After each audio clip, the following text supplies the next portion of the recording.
Les amis, est-ce que vous connaissez le principe qui s'appelle Bdikat Hametz? Vérifier s'il y a encore du Hametz dans ta maison juste avant Pessah. Alors, à ce qui paraît, ta maison, elle n'est pas ici, avec un joli canapé. Elle est tout simplement ici, parce que c'est là que tu vis le plus, c'est là que tu ressens le plus les choses. Donc, c'est là que tu es en train de vivre véritablement. C'est là qu'on doit vérifier le Hametz, les amis. S'il n'y a pas quelque chose qui est en plus dans ton cœur, qui t'empêche de te délivrer et de prendre un nouveau départ la veille de Pessah. Imagine-toi qu'un minax sur l'horizon de prendre 10 petits morceaux de pain qui fait référence à 10 forces négatives qu'il y a dans ton effèche, dans ton esprit, dans ton intérieur. Et demain, on va les brûler, rabotaille, juste avant le soir du Seder. Pourquoi on va brûler ces forces négatives? Pour pouvoir être libre, pouvoir recevoir une vraie liberté, pouvoir avoir de la place dans son cœur pour recevoir Hachem dans notre maison. Même Rabbi Nachman, il a fait cette vérification. Même Rabbi Israël Abba Shem Tov, il l'a fait. Alors nous, encore plus, les amis, je propose quelque chose de magnifique cette année. Prendre ces 10 petits morceaux de pain et les entourer avec du papier. C'est beaucoup plus combustible que les autres choses. Et marquer sur le papier ce que vous voulez jeter à la poubelle. Alors on commence avec ce qu'on appelle l'orgueil. Imagine-toi que dans la Gemara, il y a marqué que si jamais tu es orgueilleux, Hachem ne peut pas faire partie de ta vie. Pourquoi? Parce que toute la place, elle est prise ici. Donc il ne peut pas rentrer en fait. Si tu enlèves l'orgueil, Hachem peut enfin rentrer et t'amener toutes les brachot du monde. Ça, on va le brûler demain à Botaï avec le premier petit morceau de pain. Deuxièmement, on continue avec la colère. La colère, ça enlève la parnassa. La colère, ça brûle la paix au foyer. Tu n'as plus de shalom bayit, il n'y a plus d'amour chez toi, il n'y a plus d'argent chez toi.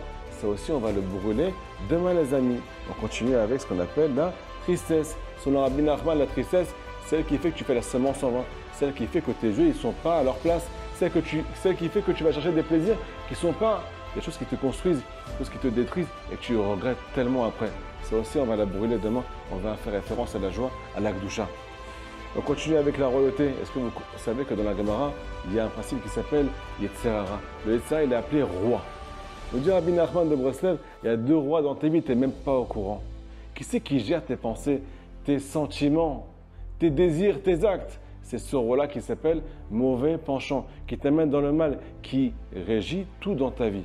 Demain, on va le brûler. Qu'est-ce qui va se passer quand tu vas brûler le mal qui est en toi? Eh bien, le roi, Melech Malchei Malachim, celui qui t'a donné vie, celui qui veut te délivrer, celui qui veut que ton bien, il va commencer à apparaître dans ton cœur. Demain, on va brûler le mal rabotaille. On continue avec ce qu'on appelle les plaisirs interdits. Ceux-là, ils font que, chas v'shalom, on n'arrive plus à savoir qui on est, les amis. Si on savait quel plaisir il y a à l'étude de la Torah, et à faire la volonté d'Hachem, et à faire la hitbo des doutes, les amis, on serait les gens les plus épanouis, les gens les plus heureux du monde. Est-ce que vous savez ce qui est marqué dans la Gemara? Retsoni les kaim retsonra. Il y a quelqu'un qui était apte à ressusciter un mort, qui a dit à Kadosh Baruch Hu.